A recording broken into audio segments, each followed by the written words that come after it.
Avatar: The Way of Water is actually playing in theaters, guys. It came out. He did it. James Cameron actually finished it. And this time around, our blue people living on the forest of Pandora must move in with an ocean tribe after old enemies once again attack their home. When it comes to the first Avatar, I think it's okay. I think the visual effects and the technologically advanced filmmaking takes away from the story and the characters a little bit. I find the love story pretty shallow, and I never really get invested in any of the characters like Jake and Neytiri. Two names I now know because of The Way of Water. And that's the biggest praise that I have for The Way of Water, is that while the visual effects and the motion capture world is very immersive and is very impressive, it doesn't take away from the characters this time around, and I actually found myself getting invested in their stories.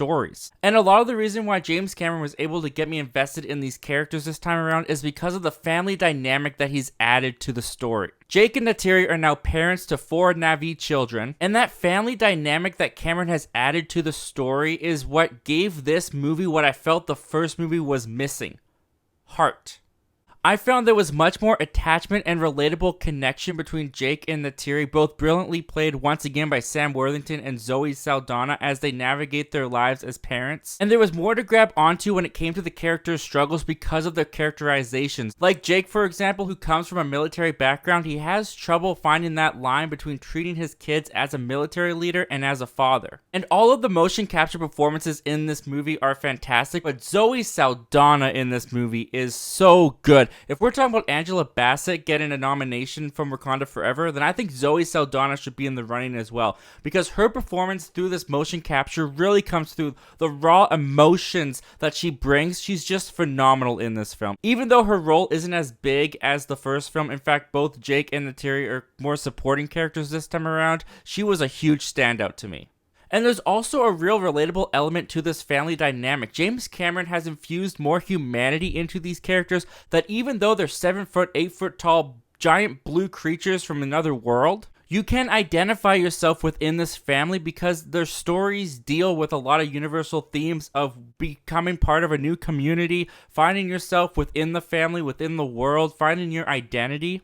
And a lot of that really comes through because, as I've mentioned, Jake and Neytiri are more supporting characters this time around, and this film has a huge focus on their Na'vi children. And each kid is given a very distinct personality that, when it comes to shifting the focus onto this next generation, it really does help to give this sequel a fresh feeling, and also put that awe and wonder back into Pandora, because as these kids are exploring this world and looking at it through pure eyes, so are we, the audience members. And this world really is beautiful to look at. That's something he's carried over from the first film. The underwater sequences in this film are jaw-dropping. They are mesmerizing to look at.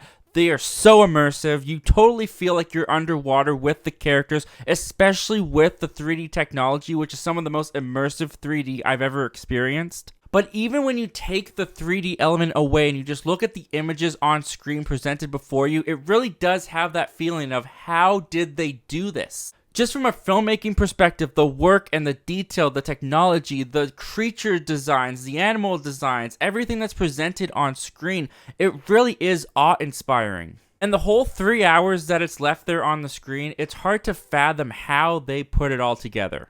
Now, when it comes to that runtime, when it comes to the 3 hour runtime, this movie does feel like 3 hours long. There are long sequences where you're just watching characters swim around, and while it looks great and the 3D is very immersive, it did have a sense for me of the movie lagging in pace. When I'm watching this at home and the 3D element is taken away, I'll probably be on my phone quite a bit. But James Cameron still proves that he is a master at blockbuster action, because just like the first film ended with a battle in the sky, this one ends with a battle at sea. And it is once again exhilarating and exciting and so much fun to watch. And there's actually some legitimate stakes that Cameron puts into it that had me invested in what was going on.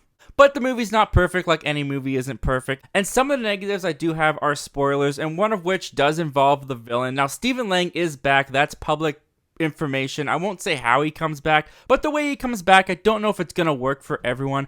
Myself, I found it interesting. I got on board with it. I accepted it, but the film wants you to invest in the conflict more than I was able to get into, because it's technically not the same conflict between Jake and the Colonel as the first one, like they want to present it. And I'll just keep it at that for now.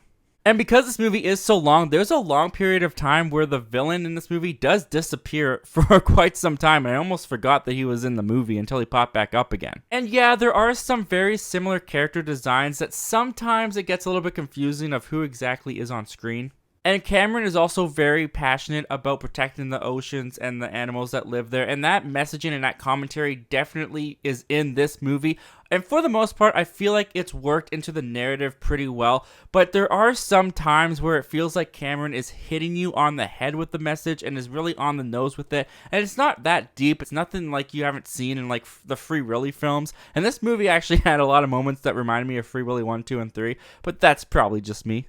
But this movie really did succeed for me with that family element, with the new characters added into the film. The visual effects are on a completely other level. The action is fantastic once it shows up. I found this movie to be a worthy successor of the 2009 highest grossing film of all time. I felt like it was a very natural continuation of the story. It's not the be-all end-all of movies, so definitely go in with tempered expectations. But I personally did find that the story and the characters were improved upon from the first, and I thoroughly enjoyed my time watching Avatar: The Way of Water. I'm gonna give it a solid recommend. But that's just my thoughts on the movie, guys. What did you guys think of Avatar: The Way of Water? Did it exceed your expectations? Did it not meet them? Did you like it just fine? Comment down below. Let me know all your thoughts and opinions, guys. I'd love to hear them. If you like this video, why don't you go on and subscribe? Hit the like button. Helps the channel out a lot. We talk about movies a lot on here. So I hope to see you guys come back, and I'll talk to you guys again real soon.